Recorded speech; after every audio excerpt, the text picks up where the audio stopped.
Welcome back to another episode of the eNVision Growth Podcast. I am your co-host, Lynn Portillo, and I am not joined by Alex, who is normally the main host of this podcast, because he is out working on one of his goals, and we'll talk about that a little later into the topic of today.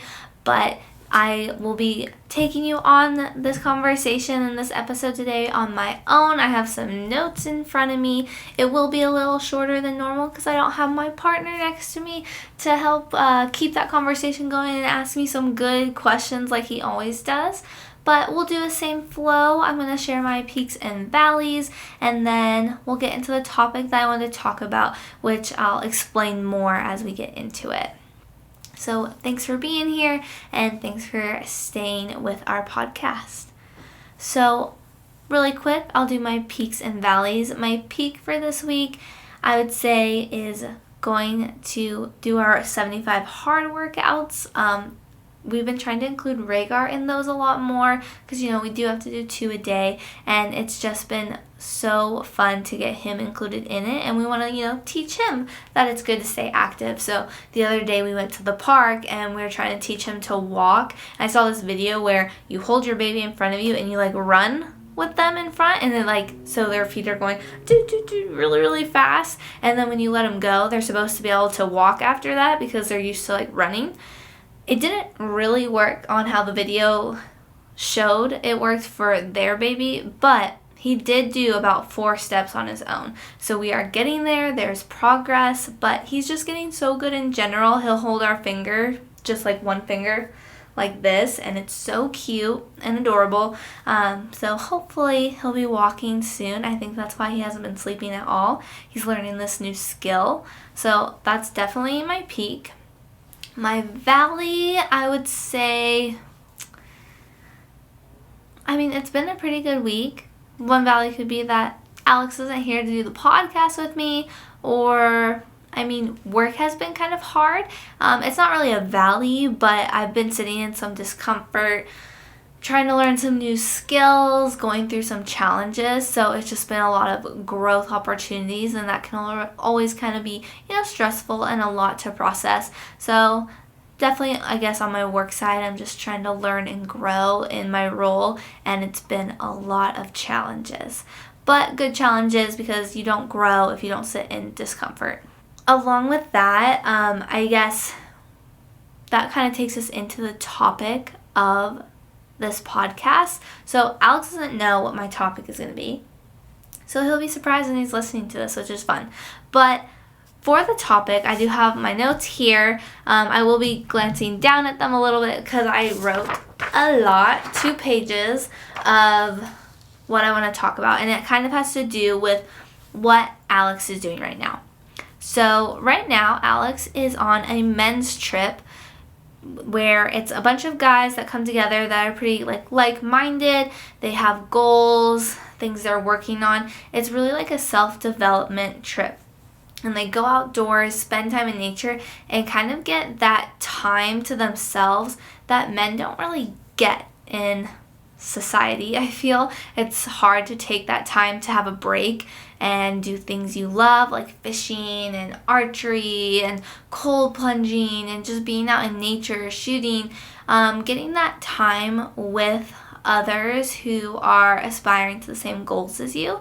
So this is a thing Alex found, and he will definitely, I'm sure, tell us more about it when he's back. But it's a really cool opportunity because he has been having the goal, as we've talked in a lot of podcasts, to have some self-development. And I wanted to talk about that in this podcast, specifically on how to support your husband or your spouse. It goes both ways, but for me, I'm specifically talking about how I'm supporting my husband in his self-development and why it's so pertinent and important for relationships. I'll do a little background on it, like the journey, and then I have a couple tips on what I do to support him to make sure that we do have that strong, healthy relationship.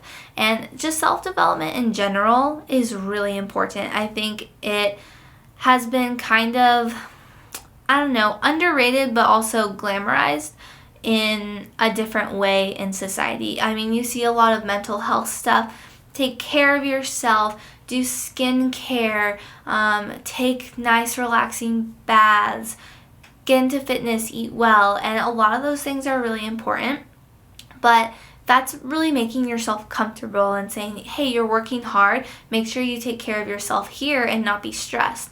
But a lot of self-development really comes from being uncomfortable. Like I mentioned with my valley, I'm having a lot of discomfort at work right now, and that's because I'm growing. You don't have any growth when you're in comfort and complacency and contentment. That growth and that ability to grow yourself and have that fully develop, it happens when big things happen, when you face challenges, when you go through hardships. So self-development is important, but we also can't confuse it with like caring for yourself. Because yes, you should be getting your nails done, getting your hair done if that makes you feel confident and good, eating well, which can also be discomfort, sitting in discomfort, because some of us like to have a good In-N-Out burger once in a while. I know I've been craving that. But eating well is a good way of kind of sitting in discomfort and saying, no, I'm going to have a healthy meal cooked at home instead of eating out. So I wanted to kind of preface that difference between kind of what you might confuse self-development with based on kind of societal views of that. But really what started this self-development kick with Alex particularly was when we moved to Texas. That was a really big step for us. We were growing completely on our own. I mean, we talked about it before, but we had to depend really on each other. And it kind of was a fresh start for Alex. We both went a year after being married. We were overweight, unhealthy, eating out all the time, really relying on family help for stuff and kind of just living a very comfortable lifestyle. And in moving out, it challenged us a lot because we knew we didn't have our parents to depend upon. We didn't have the security of not paying rent. We were in a totally new place without friends and support. And in that journey, Alex really got motivated of saying, hey, this is a new start for us. Let's make the best of it. And with that, he started getting a trainer. He hired someone, like paying for services, a mentor and coach to really help him get into fitness. He had a routine. He started macro counting. He started eating well. He wanted to do the 75 hard challenge. He started finding a group of people who also felt this, who were really wanting to execute in their life. So he would have live Zoom call meetings with them. They'd talk about their goals and hold each other accountable. He went full force into changing his lifestyle. He wanted to be the best version of himself. And this was a big step for me because I wasn't doing that. And I felt very left out. And because of that, I saw all this growth happening with him. I was getting separated from that. And I'm looking down because I do have some notes about it because I want to make sure I hit all the important parts.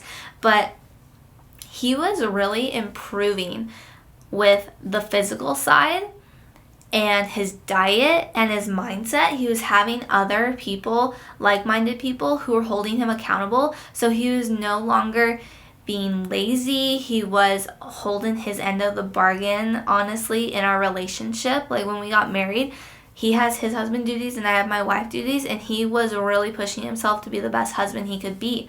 And this reflected it started to reflect in all areas of our life. I mean, he started focusing on money more, like paying off our debt. We got that all taken care of. Grocery shopping, we were buying healthier food. We were more active during the day because he was working out. He had so much more energy. Instead of nights after dinner sitting there wanting to watch TV, he was like, hey, let's go out, do this. Let's go explore. Let's take a walk. Let's play a game. Our intimacy got better because he was healthier, so he was feeling better and had the energy to be intimate. It was just really cool to see how one decision started adding up of wanting to be better, and then it just reflected in all other areas. And with that, I was like, oh my gosh, I'm being left behind.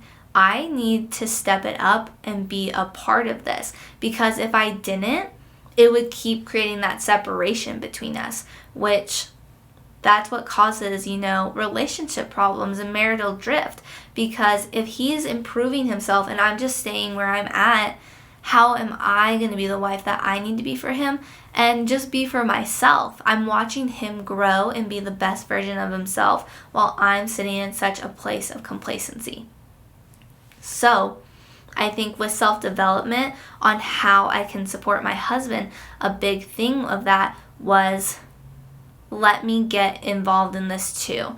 And that's the first kind of step or tip on supporting your husband or your spouse or your partner.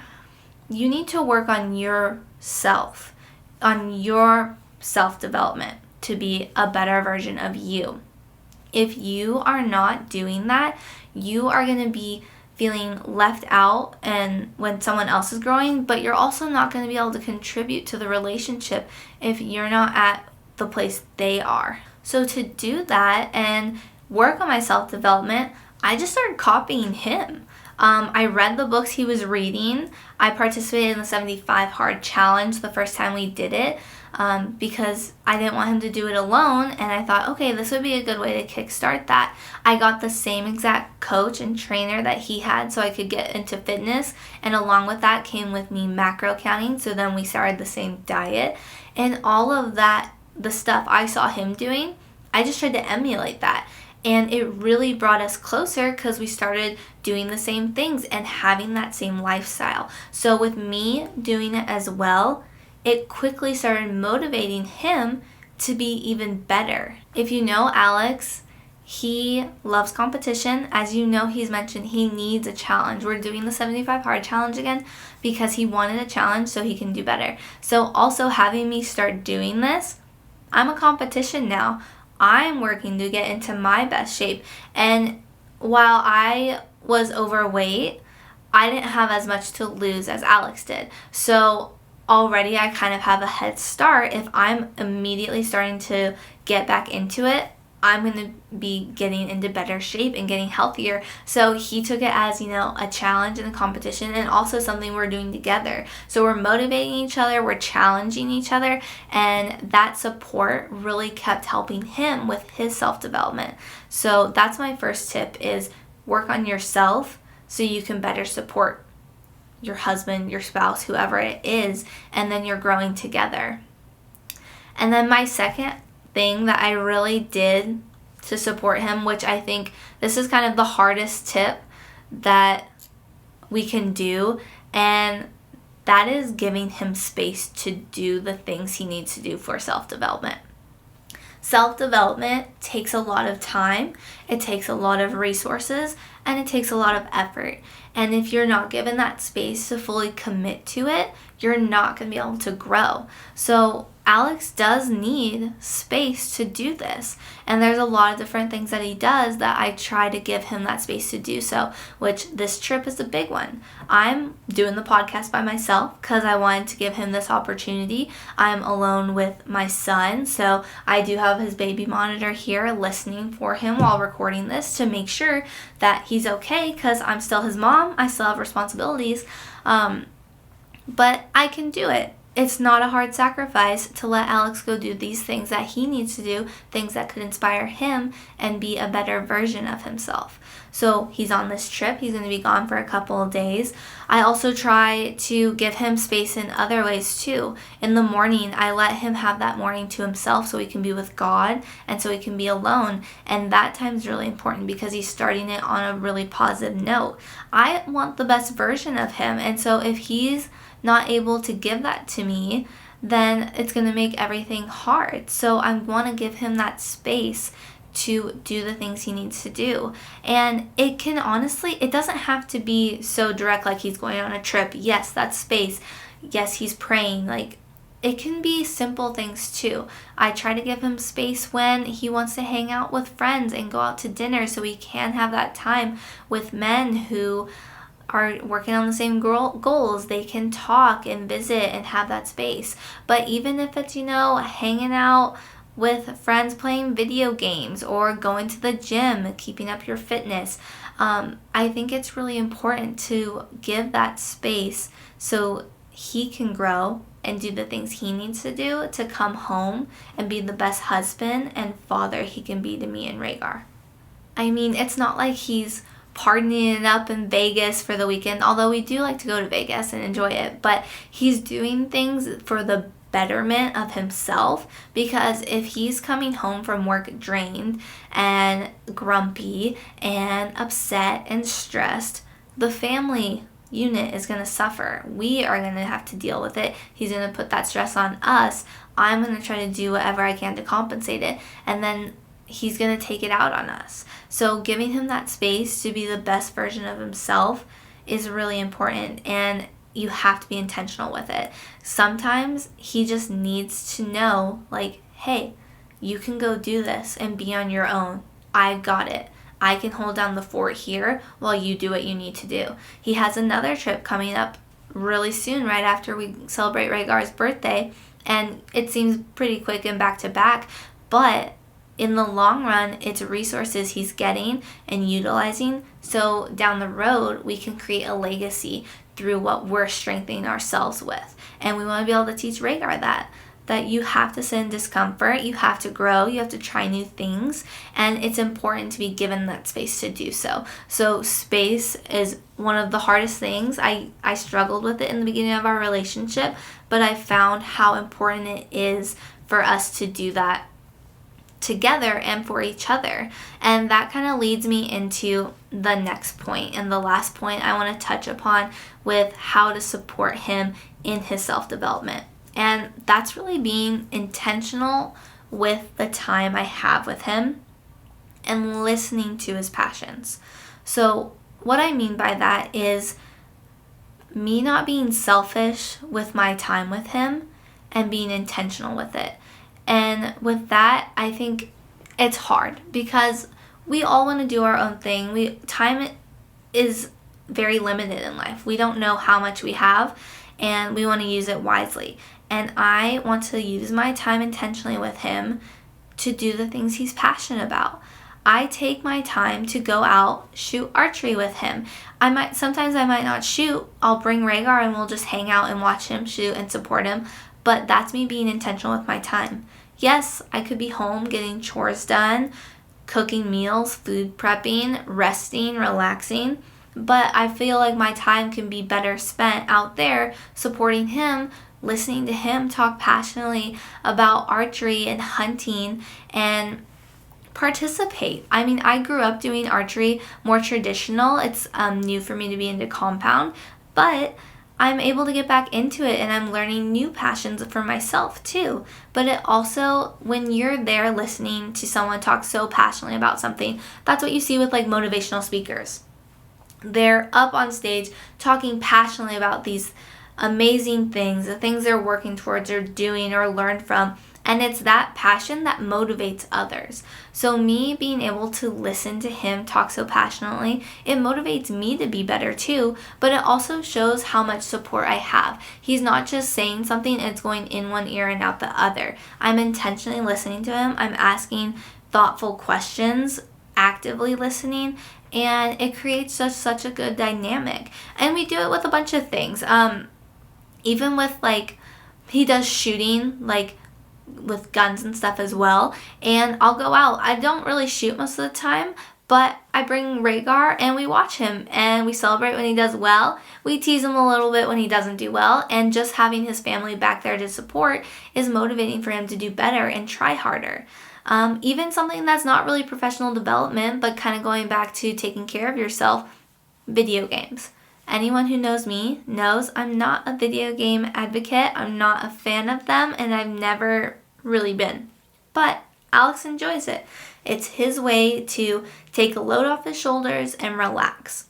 Well, just because he enjoys it, I want to participate in it. And I'll sit there, maybe scratch his back and actively watch if it's a fun video game, like God of War. That's my favorite one to watch because it's like a full storyline. I get attached to the characters. It's like you're watching a movie pretty much. But if it's not something I'm interested in, I'll just read my book while I'm there. And I'm just being intentional with that time. I mean, I could be upstairs watching TV, working, doing something like that. Trying to put Rhaegar to bed is where I am most of the time because he doesn't like to sleep. But when I do have that space, I really want to take that time to be intentional with him and sit there, watch him, congratulate him when he does well in the game, or say, oh man, that zombie's gonna kill you, you better watch out, and like be actively involved in what he's doing that he loves. And he reciprocates this to me too. He's learned how to make sourdough. He tries to take us out on picnics, on walks, things that I really love to do. Taking the dogs out to go swimming, just any kind of things. Taking Rhaegar to the park. That's something that I've been loving to do. And so he's been intentionally trying to get us to do that, which is why we went the other day to see if he could walk. So it's a mutual thing, but because I'm so active in what he loves, it got him to be active in doing the things I love. And I think that just shows mutual respect. And it also shows that we're both willing to grow together and help each other get to the goals we need to. So I'm loving sourdough, and so he wanted to try to learn too, and that got me excited that he was interested in it. So I started making it even more because he gets so excited when a fresh loaf is made and he can have a slice with just homemade butter. So it's really cool how we can contribute to each other's passions and help each other grow in our self-development to be better for each other. And I think just with that, it's so important to be involved in each other's passions, as I mentioned previously. I think it can be really selfish of us to say, you do your thing, I do my thing, like I don't want to be a part of it. Because if your significant other is really passionate about something, it should be important to you too, because like I said, time is so valuable. We don't know how much of it we have. It's really just completely determined on God. So every day we don't know is our last. And if they are investing so much of their time doing this certain thing that they love, then obviously it's really important, and maybe it could be something you should be investing your time into. And it does go both ways. He knows I really like certain things, and that's why he helps to create space for me to do those things. And I just think that really shows that mutual respect for each other and how important the other is to you if you're willing to sacrifice maybe your time doing something you're passionate about to acknowledge their passions. With all of this, I know I kind of talked pretty quickly and said a lot, but I am really passionate about this topic. It's something I've been really intentional on working on this year as well, just trying to be involved in all the things Alex is passionate about, because he has been really working towards that self-development, which, you know, with the 75 hard, I didn't really want to do the challenge either, but I am wanting to make sure that I am not getting left behind. So I am reading the same books that he has already finished in 75 hard. I am working on the challenge. Now I'm a few days ahead of him because he failed a third time. So I'm winning, Alex. If you're listening to this, that's your challenge, to beat me. But it's really important to kind of find that dynamic. And it's hard also if you don't have a spouse or significant other that wants to grow and self-develop with you. And I think Alex will be able to talk more on that because that's what he experienced with me. I'm kind of explaining my side of how he motivated me to be a part of it, but I think he, in another episode, will do a great job explaining how he handled me not wanting to do anything. And I think a really good way to start, if you are in that position where your spouse doesn't want to try to improve or grow, is just work on being a better version of yourself, and they'll see the impacts down the road of how that's helped your life. And I think that's really that motivator that will push them or move them away. I mean, you want to make sure you find that place of where you're both happy and do what you're passionate about, but that can be a hard thing, and Alex will definitely talk more on that. Overall, this is a little shorter episode, but With self-development, I just think it's really important to find that space to grow individually, but also include and motivate and impact others around you. So with your family, with your significant other, support each other if they want to get better. Encourage them if it's something they're trying. And if it's not something that they seem interested in, just keep working on you and let the results show. Alex had the results, which really motivated me and made me want to support him in all of these passions. So I know it can be hard and it's a lot and it's a lifestyle adjustment. But as Alex always says, shatter your limits and ascend, because you want to keep pushing to be the best version of yourself. I mean, that's where eNVision growth comes from. You're writing the vision and making it plain like the verse in the Bible. So just go out there and find ways through your passions to grow and improve. And these are just some tips that I use to help and support my husband as he grows.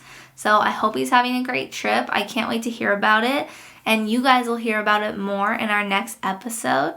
Thank you for being here with me and letting me kind of take over the podcast for a time. I keep looking over here thinking my husband's going to be here, but he's not. So I hope you all shatter your limits and ascend, and we will see you next week. Bye.